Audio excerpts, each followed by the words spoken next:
So what does it actually take to be successful? That is a loaded question, but I'm going to do my very best to answer it in a clear, concise manner today. Hey guys, it's Erica Castner. I'm a business and breakthrough coach that's dedicated to helping business owners and service providers find, connect, and convert more clients, more of their quality clients, I should say. So, what does it take to be successful? I actually have a few moments before my 8 o'clock meeting. If you're watching this live, you're hanging out with me bright and early. If you're catching the replay, that's cool too. Okay, so there's a number of ways I could go with this, but I want to share a quick story that'll set us up for success. Success, right? Yesterday, I was actually, if you watched my live stream yesterday, I talked about what you've got to do to get the quality people, right? We actually highlighted that. I'm not going to regurgitate that video today. If you want to go check it out, check out the live stream I did yesterday inside this Facebook page. Today I want to talk about it from like our perspective, like our internal perspective. So what is it going to take for us to be successful? What is it going to take for us to attract, let's say, yesterday I used the example of attracting quality people into our centers of influence, but what do we have to do in order to attract that into our world? The story I want to share is this. Talking to a lady yesterday, and it was funny because she had an aha moment during the talk that I had given. And I don't think it was necessarily brought on by something specific I said. It was probably a combination of things, and then I must have triggered something, and then instantly she's like, oh my goodness. She equated it to this. So she's in real estate. And one of the things that she's in a pretty affluent area where there's a plenty of if you want to say high-end real estate opportunities, listings, and people, potential buyers, all sorts of stuff in the market that she's in. And she had this aha, or this epiphany, and I think it's important that I share it today because it'll set us up for success here today.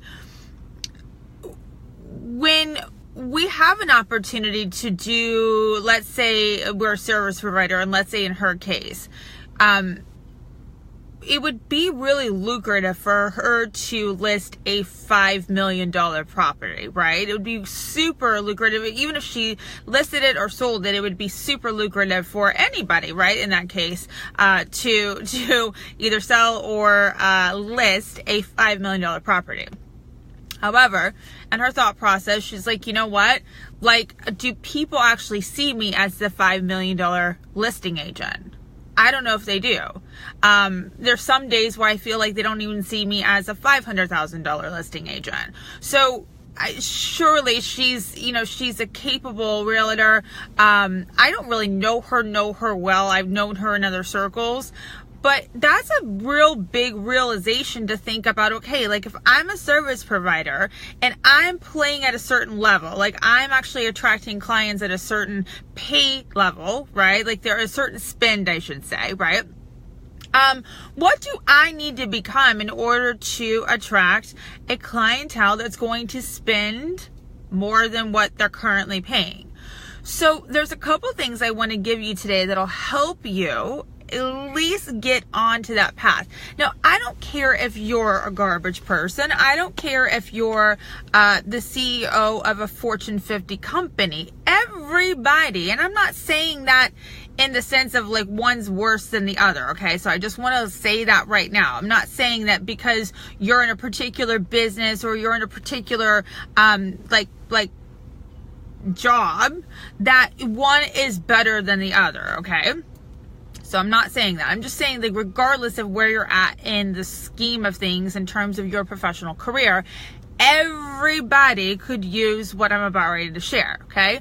So number one, what books are you reading? What are you doing to digest information that's going to develop your intellectual property? What are you doing to read up on? And I'm not talking fiction necessarily. Of course, I'm like, go ahead and read a fiction book.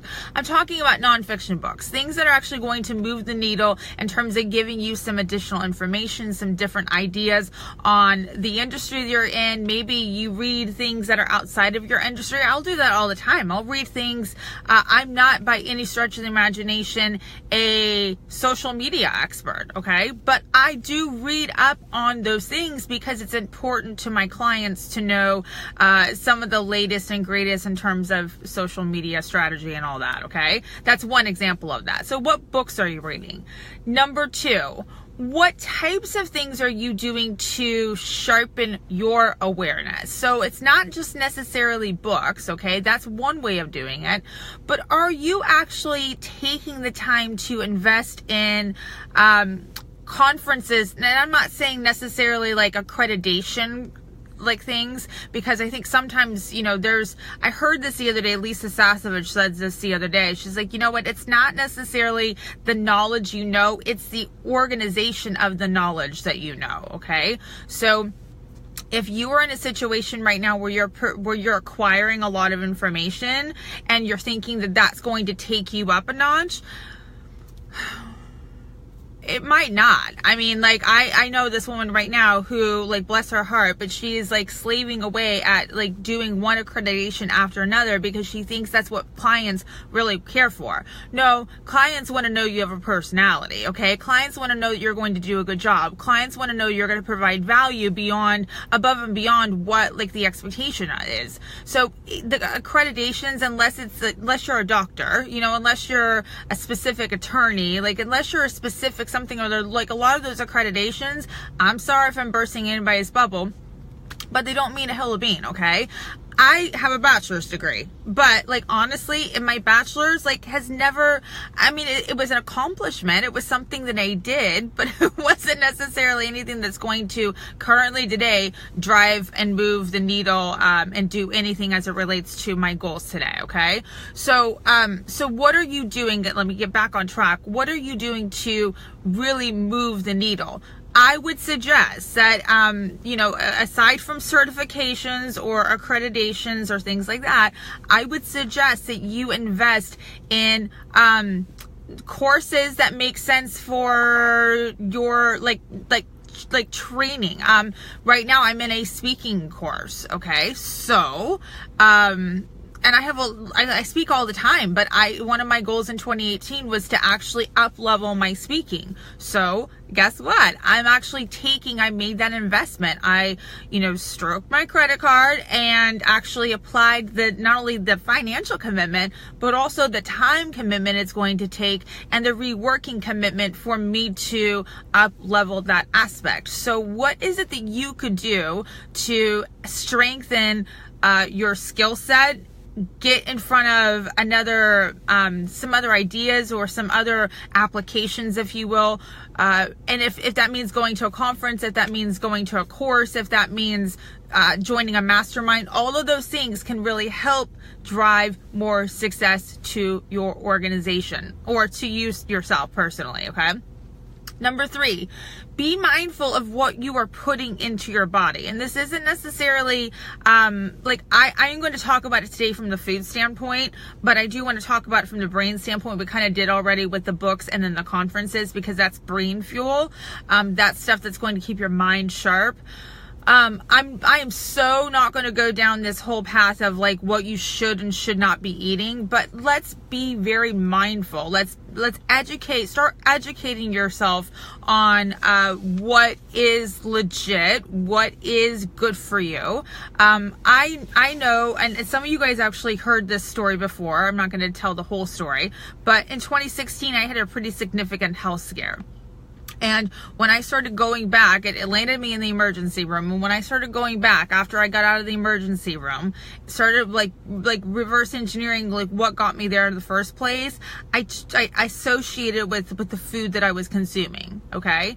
And so when I started eliminating certain things from my diet and adding other things into my diet, like it was magical that all of a sudden, and of course it wasn't just me like deciding one day I was going to give up something and then adding something else. It was a little bit of trial and error, but like I was so aware of those things and I was very dedicated to learning what my body could take on, because when I wasn't, and this is where I want to kind of tie it back to success, when I wasn't thinking about that, when I wasn't aware of it, it was really it was really causing a lot of anguish in me. I wasn't productive. I wasn't feeling like I could go out there and connect with people. I wasn't feeling like I had the energy to really go out there and kick ass and take names. So it's very important for you to be thinking about, like, obviously, you know, eliminating sugars and a lot of processed foods. Like, I don't even, like, if I'm turning over the package and it has more than 8 ingredients, I'm not interested in it. I mean, period.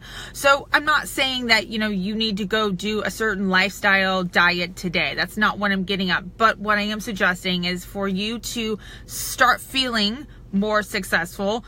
If you feel sluggish by any stretch of imagination, if you feel like you have a few pounds to lose, it might behoove you to actually take some time and look into what you're currently consuming.